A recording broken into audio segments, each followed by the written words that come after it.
those of you in Austin and folks who've tuned in virtually. Special shout out to our teams. They're working very hard. We are not having fun. You guys are. It's really exciting to be here in this in-person conference after a long time. I did have to relearn the fine art of small talk, so it's been a little challenging. My name is Shiv Shenoy. I'm a director in PwC's cyber practice, and I focus on helping our clients achieve successful outcomes with SailPoint. I have with me Jen. Jen, would you tell us a little bit about yourself? Sure. I'm Jen Segura, Director of Identity and Access Management with US Bank. Spent the majority of my career in brokerage and bank, and started with information security, and then really fell in love with the identity management component of that, and took a little bit of a detour to a very large bank doing data management and reporting, and realized my passion was with identity management, and came back after a couple of years. So here I am. Yeah, well, Jen, it's been great working with you and your team for the past few months. As you know, we are working together to migrate off a legacy identity product that you've got into SailPoint's modern platform. What's interesting to me is some of the decision-making that went into making that choice. Can you share a little bit about your experiences and what led you to embark on this rather challenging journey?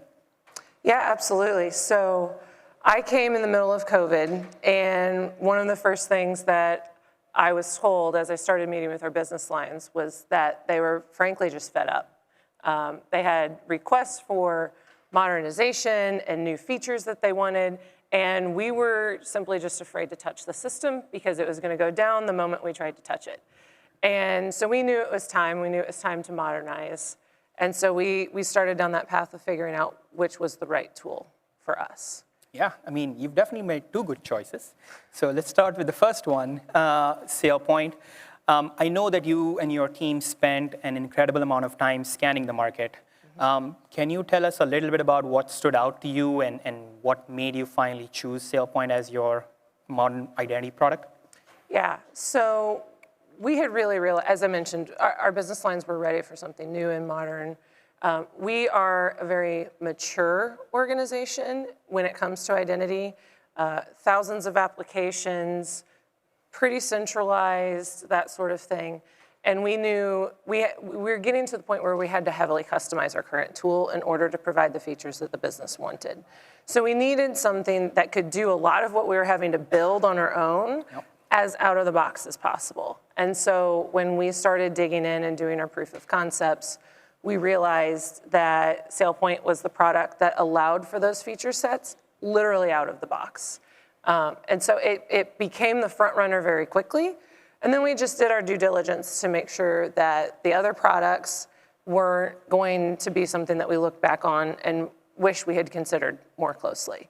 And then I think it was the user interface and how user-friendly the product is that really ultimately sold us. Yeah, I mean, absolutely. As our teams are working together now, and I see some of the interesting features and complexities that the platform has, I can only imagine what your team must have gone through, and I want to know a little bit more about their experiences now.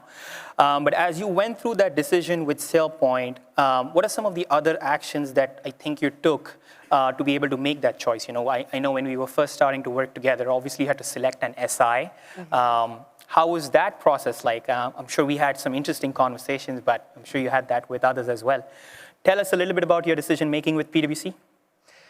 So it really came down to, because we have such a mature identity management program, we knew that we needed to be able to have a very robust implementation provider at our side. We have a lot of complexities, a lot of applications, a lot of very detailed, interesting requirements. And so we knew we needed someone that had the bandwidth to support us, and we also knew we needed to do it as quickly as possible. A lot of times a migration can take 3 years, 4 years. Our upgrades alone were taking us 3 years. And with our business lines being so fatigued with not getting the features that they wanted, we knew that this migration could not span a 3 to 4 year time period. So we knew we had to staff it. We knew we needed the expertise. We knew we needed someone who could think outside the box with us on new ways to achieve the features that we were looking for. So we actually did a very extensive process of analyzing. We had 4 different service providers that we interviewed. We made them give us proposals. We whittled that down to 2 different service providers, and I think we did something like 6 weeks of intensive data sharing and analysis on the makeup of our role structure, the entitlements that we have, our customizations, and we really made the implementation providers really pitch it to us on how and why they felt like they could be successful. And multiple times during that process, during that planning process, we scrapped the whole set of plans and came back again because we knew we weren't getting it to the business lines fast enough, or we weren't being creative enough in this other area, or we were going down some paths where we were going to be customizing too much.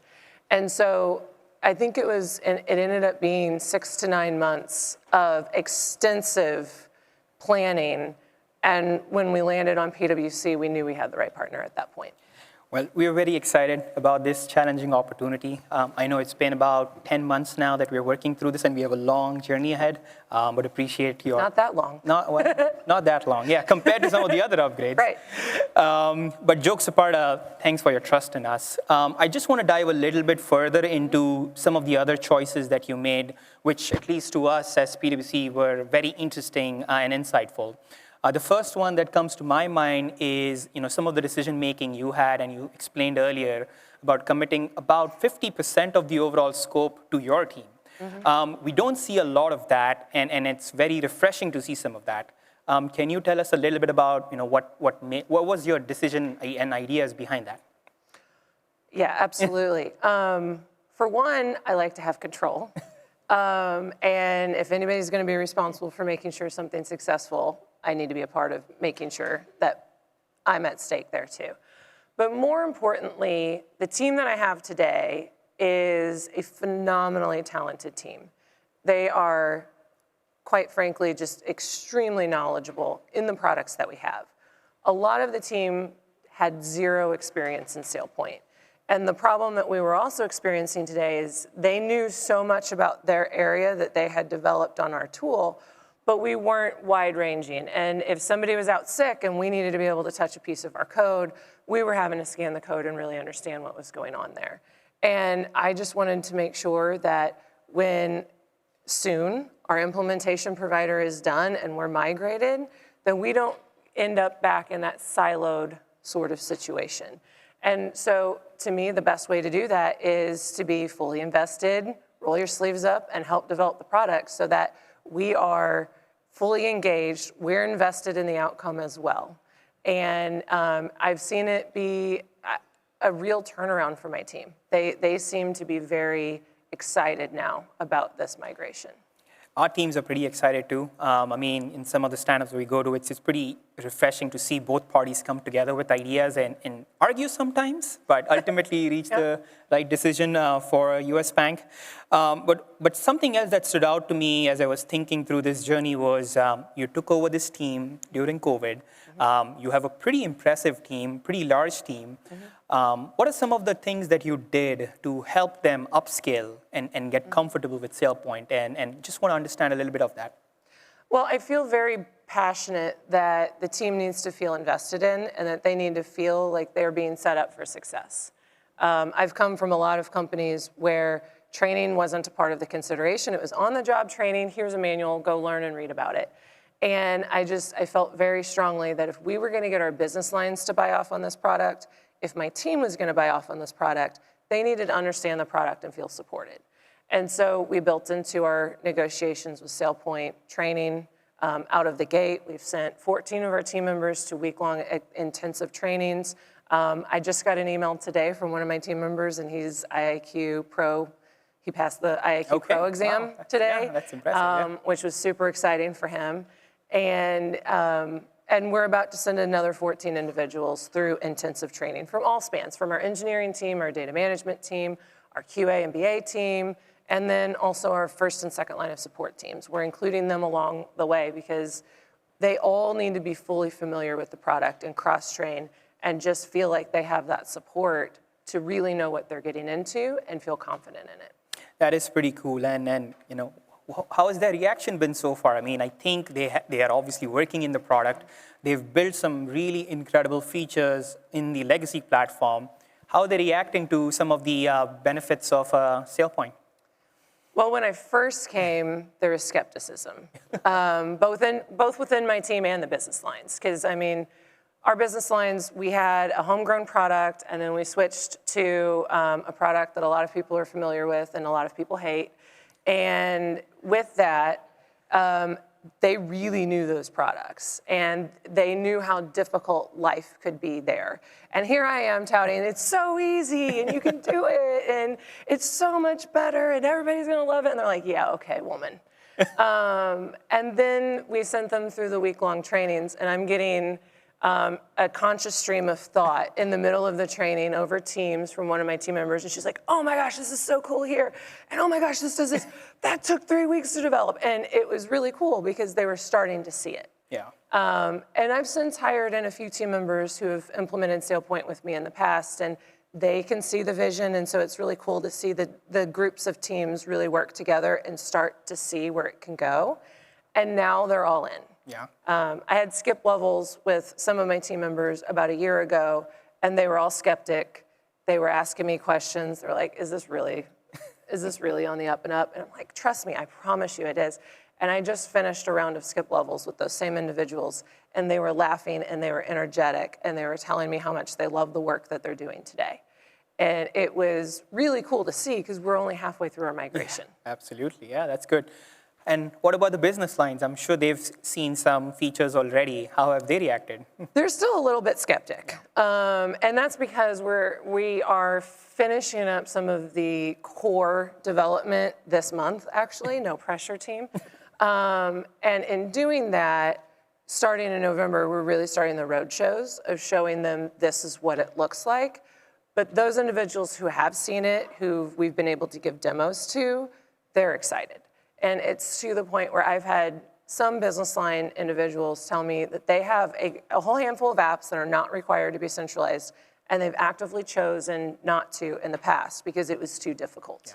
And then I'm describing to them where we're going and what the vision is, and they're like, the moment you're on, I'm in.